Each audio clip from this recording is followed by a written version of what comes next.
Il est actuellement jeudi 9 h. Je vais bientôt aller au café, mais juste pour me poser. Comme mardi, mercredi, j'ai énormément travaillé par rapport à ce que je fais d'habitude. Aujourd'hui, je vais travailler que de midi à 15 h pour les aider pour le lunch et fermer le restaurant. Donc là, j'ai pu chiller un peu ce matin. Donc ouais, là, de 9 h à midi, je vais juste me poser au café tranquillement. Pour vous donner des nouvelles par rapport à hier, du coup, parce que j'ai pas pris mon téléphone. Donc en fait, on a bu un petit café avec Indy, donc c'est la fille de 21 ans. Son père était là, ils sont grave grave sympas. En fait, son père est d'origine d'ici et sa mère, elle est parisienne à la base. Et en fait, il y a 20 ans, quand ils ont voulu faire Indy, donc la fille, ils sont revenus en Australie. Franchement, c'est des gens super sympas, simples. Et donc, on a pu parler un peu de tout et de rien. Et en fait, comme on s'entend bien, etc., si jamais elle sort, elle a dit qu'il y a un truc le dimanche qui est un peu genre famous pour les étudiants, etc. Elle m'a donné des bons plans. Et elle m'a dit que si jamais elle y allait avec ses potes, elle m'enverrait un message pour que je vienne. Donc, au moins, ça pourrait me permettre de me faire des amis. Donc, c'est cool. Mais franchement, ouais, elle était vraiment grave cool. Donc, je pense que ça, si je m'entends bien aussi avec ses amis, ça pourrait le faire pour rencontrer du monde et encore plus parler anglais. Donc ça, c'est une bonne nouvelle. Mais ce qui était bien hier, c'est que le père a un accent australien, mais il parle quand même très bien français. Mais Indy, elle, c'est vraiment, enfin, moi, tu la croises dans la rue en France, tu te dis qu'elle est née en France, quoi, et que elle a pas du tout d'accent ni rien.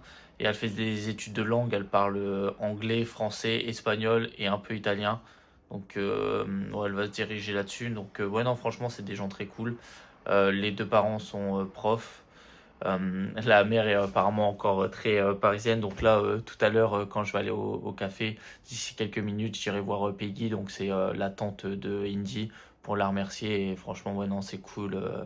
Au moins, ça me fait des contacts et je vais pouvoir peut-être sortir un peu plus, même si c'est pas trop mon délire. C'est cool. Par contre, ce qui est marrant, c'est que du coup, en parlant de tout et de rien, on en est venu à parler genre de la drogue parce qu'en Australie, c'est quand même très courant. Et genre, pour eux, c'est entre guillemets totalement normal de prendre de la cocaïne. Genre de la drogue dure comme ça, enfin, genre, c'est ouais, lambda. Ils prennent encore pire en Australie. Mais ça va, Indy, elle fume pas, elle boit pas, elle se drogue pas apparemment. Donc ça se rapproche plus des personnes que moi je côtoie au quotidien en France. Donc c'est pour ça que je pense que je pourrais m'entendre avec eux. Donc à voir où ça nous mène. Je viens de finir le travail, 14h30. Aujourd'hui, j'ai pas fait grand chose parce qu'il n'y avait pas beaucoup de monde. J'ai eu deux tourtes. Je pense qu'il y a une mushroom pie et il y a un chicken butter. Donc c'est cool. Je vais encore pouvoir bien manger. Là, j'ai pas trop faim en fait. J'ai tellement mangé depuis 2 jours que je pense que aujourd'hui je vais pas manger. Je vais attendre ce soir. Là, il fait beau. À partir de maintenant, il fait beau. Donc je vais peut-être aller à la plage, me baigner un peu. Je sais pas trop. Il y a une plage à 5 km de chez Jenny, donc je pense qu'en fait je vais y aller à pied, ça me fera marcher, je nage et puis je rentre à l'appartement. Moi ça m'occupe pendant genre 2 heures. Je pense que ça peut être cool parce que rester enfermé, de toute façon j'ai rien à faire, donc go faire ça. Et au fait, j'ai le Boveda, donc le restaurant mexicain, qui m'a recontacté et demain j'ai un rendez-vous, je sais pas encore l'heure, mais donc c'est cool. Et du coup, samedi, bah, c'est à Kayama, un autre restaurant où je pourrais peut-être travailler là-bas que le week-end, donc ça serait cool. Après, si le Boveda me propose à travailler le week-end, je pense que je dis au restaurant de Kayama que je peux plus travailler là-bas. À voir combien il me propose au Boveda, mais ouais, j'ai pas. Si je peux travailler plus près de chez moi, autant le faire quoi.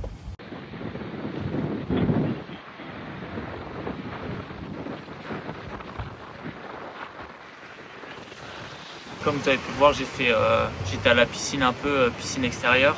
J'ai fait quelques longueurs. Après, j'étais vite fatigué vu que j'ai pas beaucoup dormi.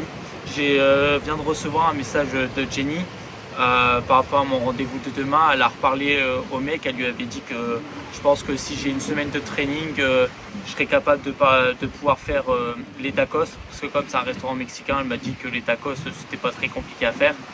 Donc il y a moyen que je fasse peut-être dans les premiers jours un peu de vaisselle et que si ils voient que je percute bien, qu'ils m'apprennent aussi à faire les tacos pour être polyvalent et peut-être demander 30 dollars de l'heure. Ce serait vraiment cool. Donc à voir comment ça se passe demain avec eux. Là je pense que je vais rester encore une petite 30 minutes, 1 heure à la mer. Et après je vais retourner à l'appartement. Je viens d'arriver près du Boveda, donc là je viens de finir chez le Timberme, j'ai fini un peu en avance pour aller au Boveda. J'ai un petit rendez-vous pour juste parler. Donc là j'y vais et après je vous donne des nouvelles du rendez-vous.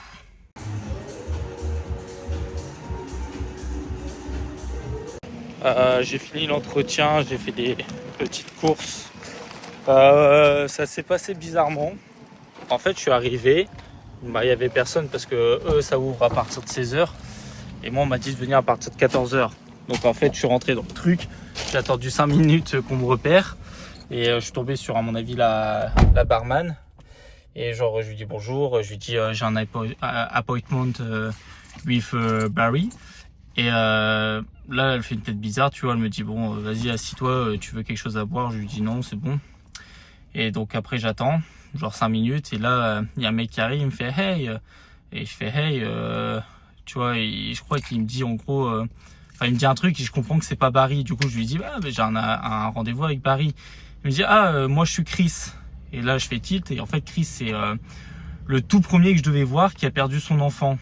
Et là je suis en mode mais attends, mais on me dit Barry m'envoie un message en mode ouais on se voit tout à l'heure, parce que ce matin j'avais pas de confirmation, du coup je lui ai envoyé un message. Barry m'a dit oui ce matin, enfin cet après-midi on se voit.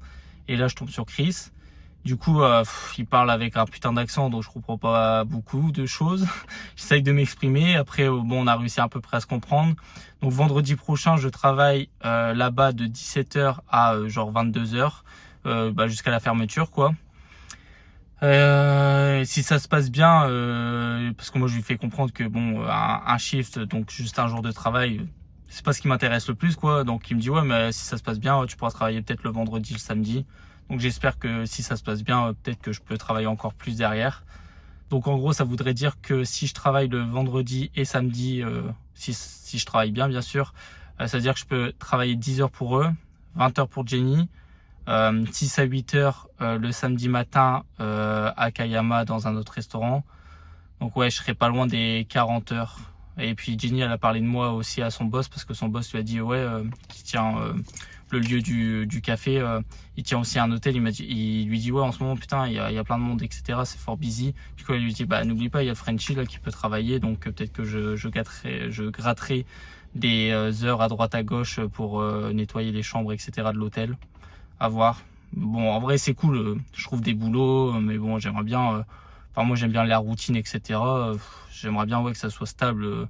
Genre 2 boulots et c'est tout. Là, 3, 4, 5, ça me ferait chier. Mais bon, après, si j'ai pas le choix, j'ai pas le choix, quoi. Parce que là-bas, j'ai l'impression que je peux pas avoir un vrai boulot fixe. Ce qui est normal en soi, parce que j'ai pas de compétences forcément et que je parle pas encore très bien anglais. Donc, bon, ça va venir petit à petit. On est samedi 10h. Et là, vous devez vous dire, attends, samedi 10h. Mais t'es pas censé être en train de travailler. Sachez que hier soir j'ai reçu un message du restaurant à Kayama. En fait c'est moi qui ai envoyé un message en mode c'est toujours bon pour demain parce que vous avez pas pris de nouvelles, donc je me suis dit bon j'en prends au cas où. Et en fait la meuf elle m'a dit ah ouais non désolé c'est plus possible pour l'instant.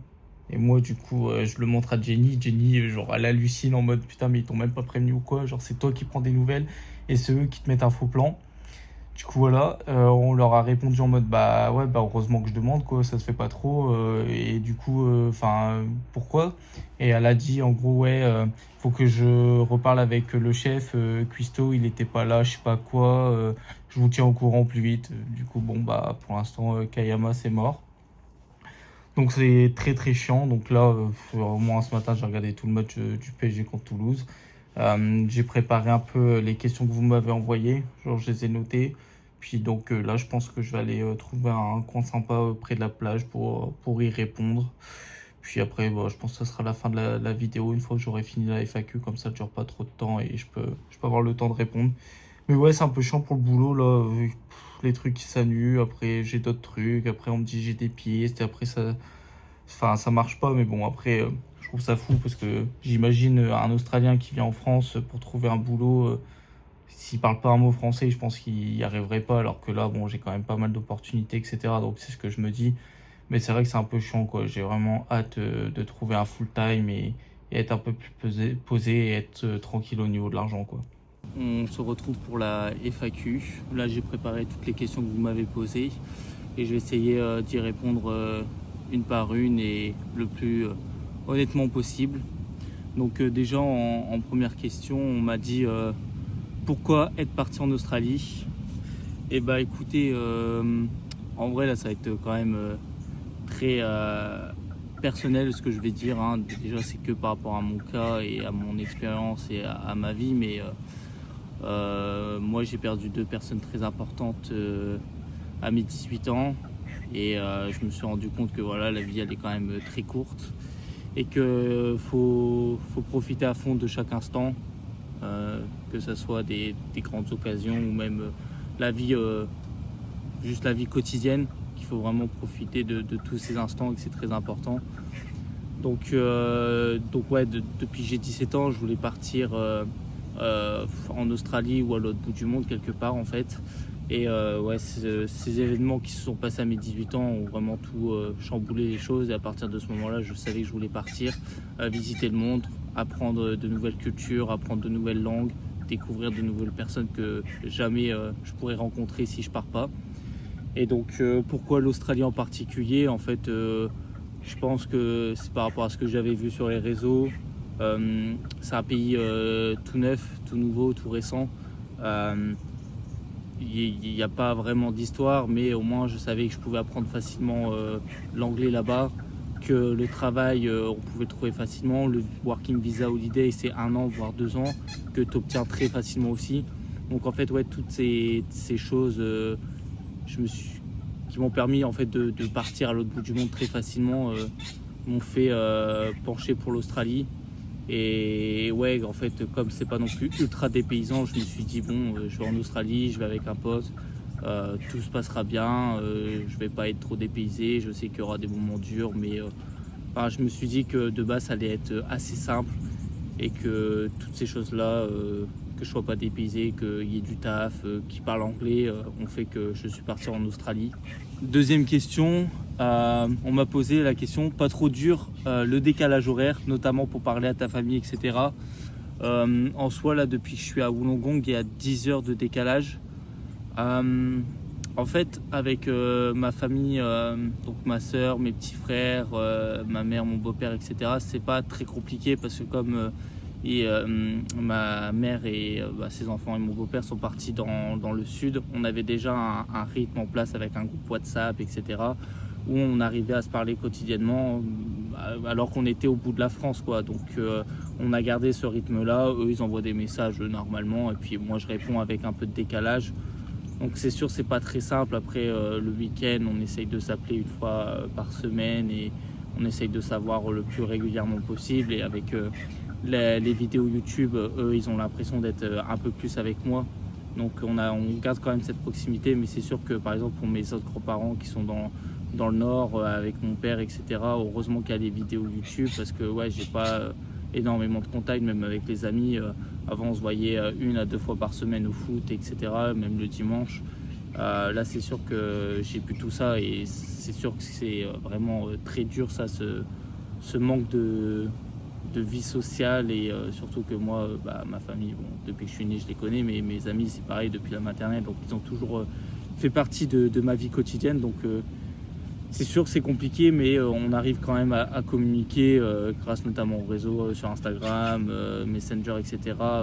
Heureusement qu'il y a tout ça pour garder cette proximité. Donc le manque se fait ressentir, mais on arrive quand même, malgré le décalage, à s'organiser pour parler, en tout cas avec ma famille très proche. Mais c'est vrai qu'avec mes grands-parents, malheureusement, c'est un peu plus compliqué pour s'appeler. C'est vrai que je ne les ai pas eu encore une fois et il faudrait que j'arrive à trouver une solution pour qu'on puisse s'appeler au moins une fois par semaine, ce serait bien, quoi. Pour la troisième question, on m'a posé qu'est-ce qui te manque le plus de la France après la famille, les amis, bien sûr. Franchement, pas tant que ça. Comme là, je viens de le dire, la famille, les amis, ça me manque, mais énormément. C'est très dur d'être à l'autre bout du monde et pas avoir de vie sociale. Donc ouais, c'est ce qui me manque le plus, c'est la vie sociale, mes proches. Mais mis à part ça, moi, le Nord, j'aimais pas plus que ça, si on enlève famille, amis, hein. Donc après, la bouffe, elle est moins bonne ici, mais je m'attendais à pire. Enfin, franchement, il n'y a pas de choses qui me manquent vraiment et je me dis, putain, vivement que je sois en France, quoi, à part la famille, les amis.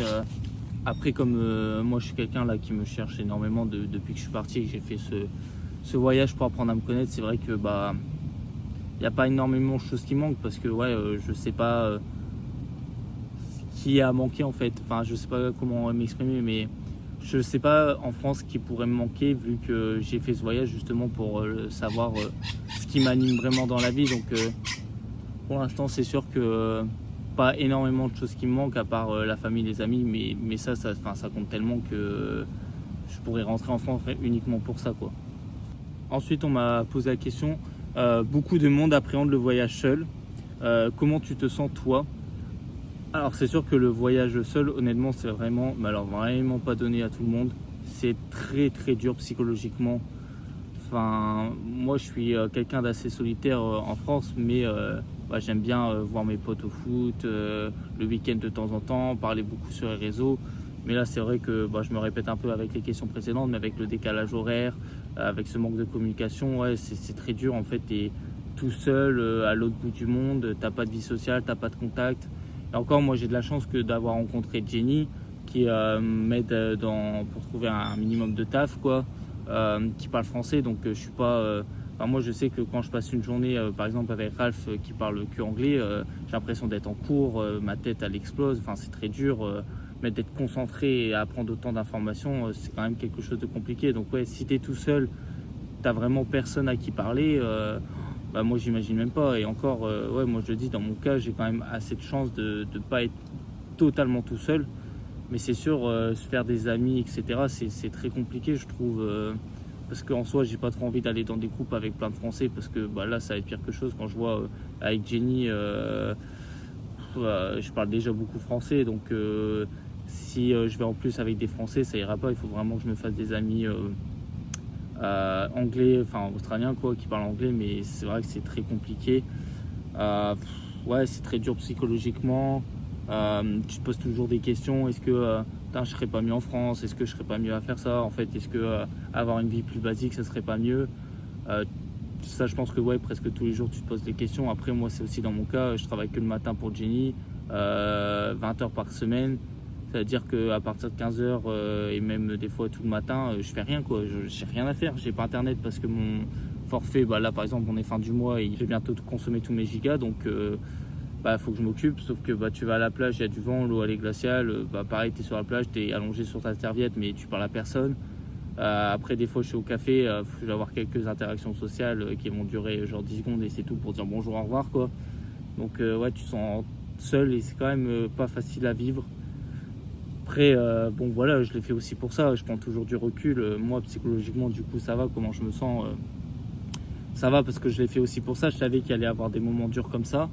Mais, en fait, je savais que la famille, les amis, etc., c'était très, très important. Mais je me rends compte qu'en fait, ça compte pour 70% de ta vie. Les 30%, c'est d'autres extras, etc. Mais c'est très, très important d'avoir une vie sociale bien animé. Après, on m'a posé la question, qu'est-ce qui est le plus difficile? Je dirais donc la vie sociale, clairement, être tout le temps tout seul, c'est vraiment très très compliqué. L'anglais, parce que moi je pars tellement de loin que, comme j'ai dit, tu comprends rien en fait. Je sais qu'en 2 semaines là j'ai fait des progrès de fou, mais je suis tellement loin de parler couramment, donc c'est très frustrant pour moi, quelqu'un qui apprend vite les choses et qui n'est pas très patient, c'est quand même très compliqué. Et puis tu entends un mot 2 fois, 3 fois, 4 fois, puis tu le retiens toujours pas parce que c'est pas inné, quoi. L'anglais c'est vraiment infernal et c'est très frustrant. Après le boulot aussi, comme là on me dit j'ai mon part-time de 20 heures chez Jenny. Après on me dit si tu peux travailler là, machin et tout. Après j'y vais, c'est que pour un jour. Après on m'annule là, Kayama, je devais y aller toute la journée, être bien payé. Finalement ça a été annulé. Donc trouver un boulot c'est dur. Après je remets dans le contexte, t'es à l'autre bout du monde, là ça fait que 2 semaines que t'es là, t'as déjà un part-time, t'as déjà des pistes à droite à gauche. Elle concrétise pas tous, mais c'est déjà ça, quoi. C'est déjà très bien. Mais c'est vrai que je pense que c'est ce qui est plus dur, pas forcément la culture, parce qu'il n'y a pas de très grosse culture ici. Mais ouais, c'est plus le fait d'être seul, la solitude, le fait d'avoir une langue étrangère qui, du coup, est en lien avec la solitude et le fait de ne pas trouver du travail. Poser la question, tu as rencontré du monde? Du coup, je dirais oui, non, parce que j'ai Jenny, j'ai tous les artistes qui m'aident beaucoup, avec qui je parle énormément. Après, du coup, il y a Indy et son père que j'ai rencontré cette semaine, qui normalement, Indy, vu que c'est une fille de mon âge, avec qui le feeling est très bien passé, je pense, elle m'a dit, oh bah écoute, si je sors avec mes amis ou quoi, je t'enverrai une invitation, quoi. Je t'enverrai un petit message.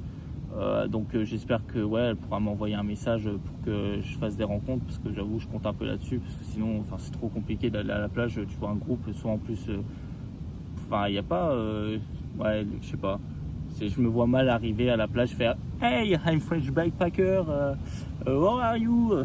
Genre non, tu peux pas, quoi. Alors, le but ça serait de voir un groupe d'amis une fois par semaine, ou tu fais une petite soirée ou un truc comme ça améliorera mon anglais. Après, j'ai aussi rencontré une fille de 26 ans que normalement je dois aller voir demain, juste pour parler, apprendre mon anglais. Je lui dis que ouais, je parlais pas anglais, et que mon but principal c'est vraiment améliorer mon anglais, découvrir un peu l'endroit, parce que là elle est née ici, du coup elle me dit ouais, je te ferai visiter l'endroit et tout. Donc en fait, c'est ce que j'ai dit ici, les gens ils sont quand même très très gentils, quoi. Ils sont super accueillants, super gentils, ils veulent t'aider. Donc c'est cool, j'espère que demain ça se passera bien, parce que pareil, en vrai, si ça se passe bien, après pourquoi pas rencontrer aussi son groupe d'amis, etc. Et faire beaucoup de connaissances comme ça. Donc bon, à voir. Donc je rencontre un peu de monde quand même, en 2 semaines c'est quand même cool. Tu vois, quand tu prends du recul, c'est cool, mais quand 80% de ton temps c'est vraiment être assis ou allongé et rien faire, c'est un peu long. Donc ouais, j'espère me faire des bons potes. Cette question devait être posée, je pense. De toute façon, on a les amis qu'on mérite. Alors, je cite, tu as baisé. Est-ce que tu as kayakobem de l'australienne? Bon, ouais, on a vraiment les amis qu'on mérite. Non, du coup, ça va en lien avec tout le reste. De toute façon, franchement, c'est vraiment pas ma priorité.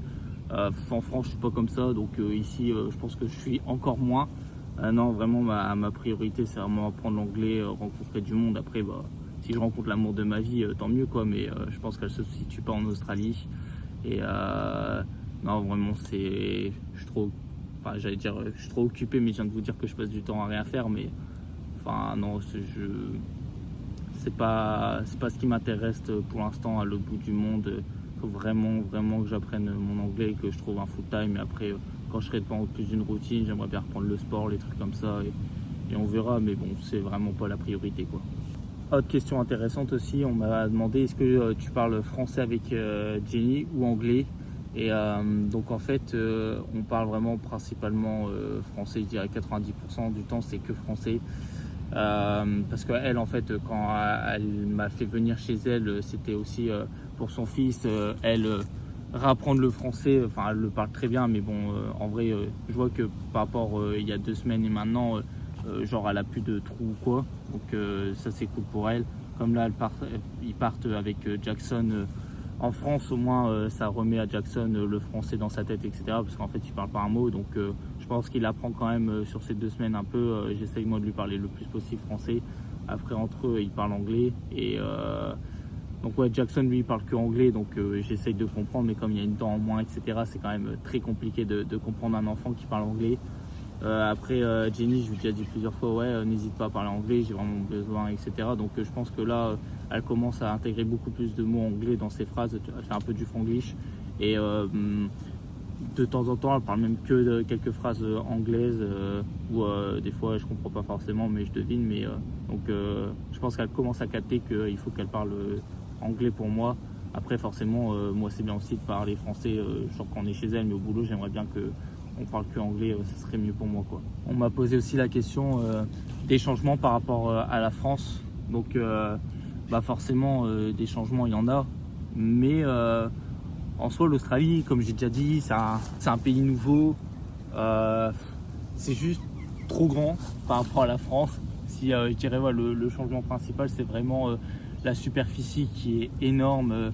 En France, tu fais 1 heure de route, tu as des nouveaux paysages, tu as un nouveau style d'architecture, etc. Là, il faut faire 8 heures pour voir une nouvelle ville et la ville, elle se ressemble à tout le reste, quoi. Même la Genie, ils me l'ont dit, Indy, etc. Ils me l'ont dit aussi. En fait, l'Australie, c'est moche. Enfin, je pense qu'on survend le truc à mort sur les réseaux parce que oui, il y a quelques endroits beaux, comme j'ai fait la barrage de corail, etc. Mais je dirais 90% de l'Australie, c'est moche, quoi. Enfin, c'est pas oufissime. Genre, les coins sont sympas, mais c'est pas incroyable, quoi. Donc, après, les mentalités aussi. Je suis dans une petite ville, mais c'est vrai que je trouve qu'en Australie, les gens ils sont super cool. Ils aiment bien les Français aussi. Ici, tout le monde est pieds nus, surtout pendant l'été. Les gens ils sont tous en maillot de bain dans la rue, même les filles, elles sont en bikini en train de faire leurs courses. Apparemment, ouais, c'est totalement normal selon le père d'Indy, quoi. Donc voilà, l'ambiance elle est plus cool. Après, forcément, la bouffe, c'est pas la même. Après, non, forcément, il y a des changements qui sont logiques, la langue, etc. Mais il n'y a pas de truc bouleversant. La culture, elle est très récente, le pays est récent, donc c'est très pays mondialisé en fait, très culture américaine et un peu asiatique, parce qu'ici, il y a beaucoup d'asiatiques, ce qu'on a un peu moins en Europe. Je pense qu'il y a moitié asiatique, moitié australien ici, donc voilà un peu pour les gros changements, mais rien d'exceptionnel. On m'a posé la fameuse question de l'argent, donc les promesses de gagner 3000 par semaine, t'en penses quoi? Alors déjà 3000, déjà si c'est 3000, c'est 3000 $, ce qui représente, j'avais un peu regardé. Ouais, par exemple, 2000 $, c'est 1250. Donc déjà, tu fais le rapport, tu dis 3000, ça doit être 1800, 1900 euros. Donc déjà, ça change beaucoup. Après, 3000 cas par semaine, c'est énorme. Clairement, très peu d'Australiens font 3000 $ par semaine. Tu peux avoir des bons salaires. Par exemple, tu peux, je pense, atteindre les 1500 $ par semaine au maximum si tu n'as pas de compétences, mais en faisant beaucoup d'heures. Parce que ça, par exemple, dans les réseaux, ils ne te le disent pas, mais ceux qui vont gagner 2000 $ par semaine, c'est peut-être des gens en ferme ou des gens dans un autre boulot qui vont avoir de la chance, qui vont avoir peut-être un 35 $ de l'heure, ce qui est très très dur à avoir quand tu n'as pas de compétences, mais qui vont faire 50 heures par semaine de travail, 50 heures non-stop, quoi. Donc faut relativiser. En France, tu as des salaires assez corrects, tu fais que 35 heures, quoi. Ici, le minimum, c'est entre guillemets, il n'y a pas de minimum, mais la normale, c'est 40 heures par semaine, et le SMIC, il est à 23 $ par semaine, qui doit être à, 13 € par heure. Donc voilà, tout est relatif. Tu peux te faire de l'argent, le boulot, il y a beaucoup de gens qui recherchent, etc. Mais c'est pas open bar comme on le pense, et c'est pas des sommes indécentes. Moi, chez Jenny, je suis payé 20 $ de l'heure non déclaré. Et pareil, les 3000 $ qui te font croire, c'est déjà avant impôt. Parce que quand tu es backpacker, les impôts, ils te prennent mais à mort. Donc il faut arrêter d'idéaliser, je pense. Il faut relativiser aussi que c'est des dollars, c'est pas des euros. Quand tu entends 3000, c'est en dollars australiens. Que derrière, ils te disent pas qu'ils font 50 heures. Mais je pense que si tu es vraiment motivé, 1500 $ par semaine, c'est possible. Mais après, il faut dire aussi, les logements ici sont super chers, plus chers qu'en France. Et après, ce qu'il reste de la vie, pour moi, c'est pareil. Par exemple, les électroménagers, c'est un peu moins cher pour moi en Australie. La bouffe, ça dépend des aliments, mais on va dire qu'à la fin, dans ton panier, ça revient un peu pro même. Donc il y a juste les logements qui sont beaucoup plus chers en Australie. Mais après, tu as le salaire qui est un peu plus élevé. Mais franchement, ça s'équivaut. Faut pas croire que tu vas revenir au bout d'un an en Australie en ayant fait des activités, etc. Avec, 20 000 €. C'est pas possible. En fait, tu peux revenir avec 20 000 $, mais ce qui fait peut-être 12 000 €. Et à l'année, 12 000 € en France, je pense que si tu es quelqu'un qui dépense pas trop, tu peux les faire aussi, quoi. On m'a aussi posé la question, quelle est la chose la plus insolite que j'ai faite ou vue? En vrai, c'est un peu difficile de répondre parce que alors oui, j'ai vu la barrière de corail, j'ai vu kangourous sauvages, etc. Et ça fait peut-être connard de dire ça, mais c'est pas, en fait, quand tu le vis, c'est pas aussi incroyable qu'on le pense. Enfin, c'est dans ton quotidien, c'est pas, en fait, t'es pas en vacances, t'es tout le temps un peu stressé pour l'argent, pour les machins, etc. Donc tu profites pas de la même façon que quand tu vois les vidéos en mode ah putain ouais il a fait ça, c'est incroyable, oh, la vie de rêve et tout. Non, genre là je suis à la plage, mais oui c'est cool, mais il y a des plages aussi en France et une fois que tu y es, quand tu es tout seul, tu profites pas pareil. Donc je trouve que j'ai pas fait de choses ultra insolites. J'ai vu des beaux paysages, j'ai fait des choses cool, mais ouais j'ai pas d'événements particuliers que je trouve plus insolites que d'autres quoi. Après, je regrette rien, mais c'est vrai que de choses insolites, je dirais aller à la barrière de corail, parce que voilà, c'est quelque chose de beau, mais de là à dire que c'est insolite, je sais pas. On arrive à la dernière question, aux deux dernières questions de cette FAQ qui, j'espère, vous plaira. Donc là, on va parler un peu de mes projets. Donc, quels sont tes prochains objectifs et des projets futurs, point d'interrogation. Donc déjà, en ce qui concerne de mes prochains objectifs, si je parle que de l'Australie, ça serait du coup rencontrer une bande d'amis que je pourrais voir assez régulièrement, avoir 40 heures par semaine, peu importe si je dois être à 3 restaurants différents, 3 trucs différents, je m'en fous. Je préférerais 2 maximum, mais bon, 3-4 je prendrais quoi, mais juste au moins travailler pendant 40 heures à 20 heures à $20 avec Jenny et peut-être autre 20 heures à 30-35 $, j'aimerais bien. Après, il faut pouvoir parce que c'est quand même très compliqué. Hein. Mais même si je dois faire 45 heures, je le ferai, quoi. Ça me dérange pas. Mais ouais, trouver un full time, quoi. Après, ouais, rencontrer du monde, me faire des potes, être un peu plus dans une bonne routine. Parce que pareil, là, en fait, je suis tout le temps fatigué alors que je travaille pas tant que ça. Je me lève tous les jours à 5-6 heures du matin. Je me couche à 20h, 21h parce que je suis crevé. J'aimerais bien avoir la même routine que j'ai en France, plus me coucher vers 22h et me lever vers 8-9h, ce serait mieux quoi. Après par la suite comment je vois les choses, c'est travailler minimum 8 mois ici pour mettre masse argent de côté et en fait je vois que je dépense pas tant que ça. Après pour l'instant je sors pas beaucoup donc forcément si je fais pas de sortie je dépense rien. Donc c'est cool et puis chez Jenny le loyer je l'ai pas le payer donc c'est vraiment full avantage pour l'instant mais comme je gagne pas beaucoup d'argent en fait je mets pas tant que ça de côté donc c'est un peu chiant. Donc ouais, mettre beaucoup d'argent de côté et après j'aimerais bien partir en road trip d'ici 8 mois jusqu'à en fait Melbourne, Adélaïde et Canberra, visiter ces trois villes en road trip pendant je sais pas 3 semaines on va dire et après partir en avion jusqu'à Perth parce qu'en fait en voiture ça me coûterait genre $1000 d'essence, c'est qu'une ligne droite avec rien que désertique, il fait 40 degrés, tu peux vite tomber en panne, il n'y a pas beaucoup de stations essence donc ça serait prendre beaucoup de risques pour rien. Mais j'aimerais bien quand même visiter Perth, donc je pense que les billets sont à $200 donc en fait t'économises de l'argent. Donc ouais, aller à Perth en avion, visiter le lac Hillier, c'est le lac genre rose d'Australie qui a l'air magnifique. Et ensuite partir en Nouvelle-Zélande, puis peut-être 2 semaines à Bali et après partir au Japon si je peux quoi. Et à la fin je pense qu'on sera vers décembre pour rentrer voir toute ma famille pour Noël. Ensuite ce qui est de mes projets futurs, donc là je vais parler plus des projets futurs après Australie. En soi déjà après l'Australie comme j'ai dit je vais partir en Nouvelle-Zélande, j'aimerais bien faire un mois où genre je pars avec techniquement 0 €. Après si j'ai un problème j'aurai toujours mes cartes australiennes qui fonctionneraient, mais en gros faire de l'autostop, dormir chez les gens etc. si j'ai un bon niveau d'anglais et faire pendant un mois le tour de la Nouvelle-Zélande sans rien payer entre guillemets. Après si je dois payer quelques trucs c'est pas très grave quoi, mais tester ça parce que en vrai si ça se passe bien j'aimerais bien par exemple faire le nord jusqu'aux Pyrénées, voir ma mère en autostop et en dormant ici chez les gens en France, voir si les gens ils sont accueillants etc. et tout filmer. Là pour l'instant c'est un peu mes projets. Après je sais pas, j'attends de voir parce que comme je l'ai déjà dit je me cherche encore beaucoup, j'ai pas de réponse pour l'instant à mes questions alors je pensais en avoir un peu plus au bout d'un mois. Après c'est très récent, en fait j'ai l'impression que ça fait 6 à 8 mois que je suis en Australie alors que ça fait 1 mois et demi quoi.